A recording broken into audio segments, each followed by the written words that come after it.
황혼 이혼이라는 말이 요즘은 낯설지가 않지만 지금으로부터 17년 전만 해도 낯선 외계어나 마찬가지였습니다. 17년 전 오늘 40년 넘게 가정폭력에 시달리던 한 할머니가 4년간의 법정 투쟁 끝에 어렵게 이혼 판결을 얻어냈습니다.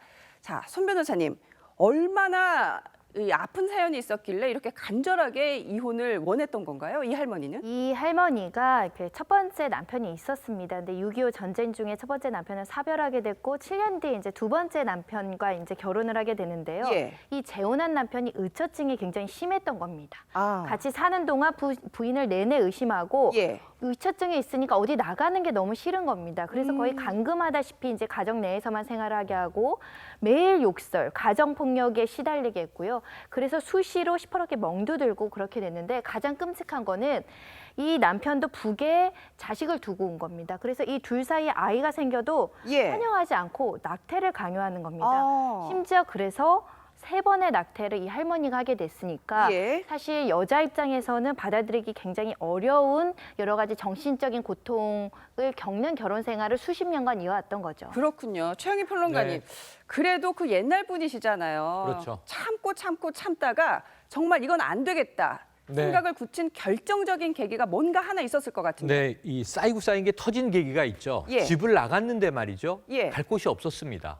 재산도 없고. 그래서 결국 집으로 돌아옵니다. 네. 그때부터 할아버지와 할머니가 각방을 써요. 예. 그리고 이제 아들이 결혼을 해서 이제 어찌 보면 며느리도 있는데 예. 아들 내외 앞에서 할아버지가 소리를 칩니다. 너희 엄마 데리고 나가라. 보기 아. 싫다. 이런 식으로 하는데 이 할아버지가 자수성가해서 돈은 많이 모으신 것 같아요. 30여 개의 재산을 부인과는 한마디 상의 없이 대학에 장학금으로 쾌척합니다. 아하. 굉장히 좋은 일을 한 건데 예. 부인 입장에서는 억장이 무너지는 거죠. 그렇군요. 나의 존재는 뭔가. 그때 네. 심각한 고민을 하셨던 것 같고요. 네. 그 이후로 이제 첫 번째 이혼 소송을 내게 됩니다. 네. 저희가 이 사연을 시간 순서별로 정리를 한번 했습니다. 이 할머니의 이혼 신청은 무려 3번이나 기각이 됐습니다.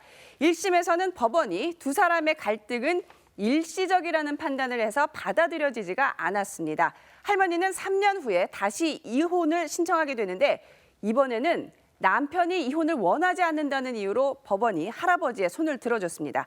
하지만 할머니 포기하지 않았습니다. 다시 항소를 한 끝에 71살이 되던 1999년에 드디어 이혼하라는 판결을 받아낸 것입니다. 자, 배태호 차장, 67살의 소송을 시작을 해서 71살에 결국에는 승소 판결을 받아냈어요. 이 개인적으로도 할머니에게 굉장히 의미 있는 어떤 판결이었지만 우리나라 사법 역사상에도 또 남다른 의미가 있다면서요? 네, 그렇습니다. 이게 황혼 이혼이라는 말이 사실상 이 사건 때문에 생겼죠. 그렇죠. 아. 이 황혼 이혼이 전혀 받아들여질 것 같지 않았습니다. 그러니까 처음에 할머니가 소송을 시작했을 당시에는 예. 이 소송이 진행되는 것이 알려지자 법조계에서 변호사들까지도 이 사건이 이혼이 되면 대한민국 남자들 다 이혼해야 된다 이런 얘기도 있었어요. 그러니까 그만큼 보수적이었다는 그렇죠. 거죠. 예, 그렇지만 이 사건이 이제 2번에 걸쳐서 다시 진행이 예. 되고 그 대법원까지 확정이 받으면서 아 이제 이만큼 여건이 신장되었구나 이런 그 아주 고무적인 평가가 나왔습니다. 네, 손 변호사님, 그러니까 재판부가 원심을 깨고 이혼하라는 판결을 내린 근거가 뭐예요?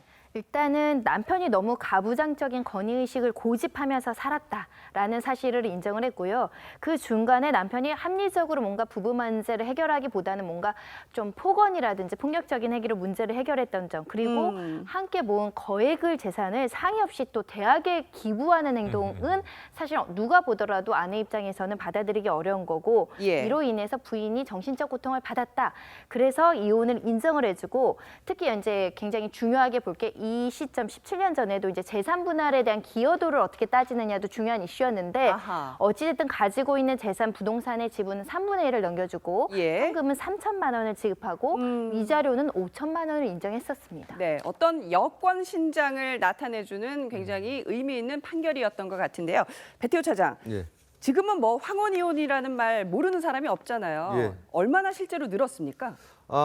이 2014년 통계가 있는데요. 지금 3만 3천 건까지 늘었습니다. 그러니까 90년대에는 한 200건, 300건 이 정도의 수준이었는데 예.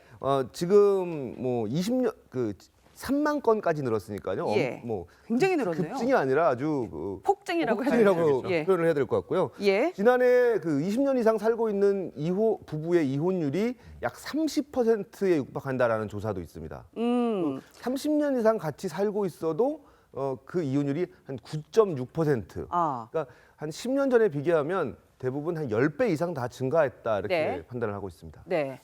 형인평론가님, 이 시대가 변하면서요, 또 이 새로운 사회상을 반영하는 신조어들도 많이 나오고 있잖아요. 맞습니다. 졸혼, 해혼, 무슨 말이에요? 그러니까 이게 결혼이 끝이 없이 그냥 해로한다 이런 개념이다 보니까 예. 아까 저 이 황혼 이혼 첫 번째 승소 사례에서도요 2심에서는요 해로하세요 이런 또 판사가 덕담을 했는데 예. 할머니한테는 이게 덕담이 아니었던 거죠. 일본 여류 작가가 쓴 글을 차용해서 요즘에 졸혼 졸혼, 이거는 결혼을 졸업한다 이런 뜻입니다. 결혼을 예. 졸업한다. 결혼도 이제 졸업할 때가 됐다. 예. 그러니까 우리가 흔히 결혼 살아가면서 한 번쯤은 해봐야 돼. 예. 근데 맞지 않으면 언제든지 빠져나와야지. 이혼과도 다른 개념인가요? 이혼과 다르게 이제 결혼은 해봤으나 이제 난 더 이상 결혼하지 않는다. 어. 결혼을 다 뗐다 이거죠. 결혼 생활을 졸혼. 예. 그다음에 하나는 해혼은 예. 결혼을 해지한다. 어. 계약을 해지하는. 근데 이게 인도에서 오래된 풍습이래요. 그래요? 네, 결혼이 맞지 않으면 결혼해서 해방시켜준다. 예. 당신을 풀어준다 하는 해혼이라는 개념이 있었다고 하네요. 이게 요즘에 굉장히 급확산되면서 예. 신조어로 지금 많이들 쓰고 있습니다. 네. 17년 전에는 황혼이혼이라는 말이 참 낯설었는데 앞으로 17년 뒤에는 또 졸혼, 해혼이라는 말이 너무나 일상 용어가 되지 않을까 그런 생각도 드는데요.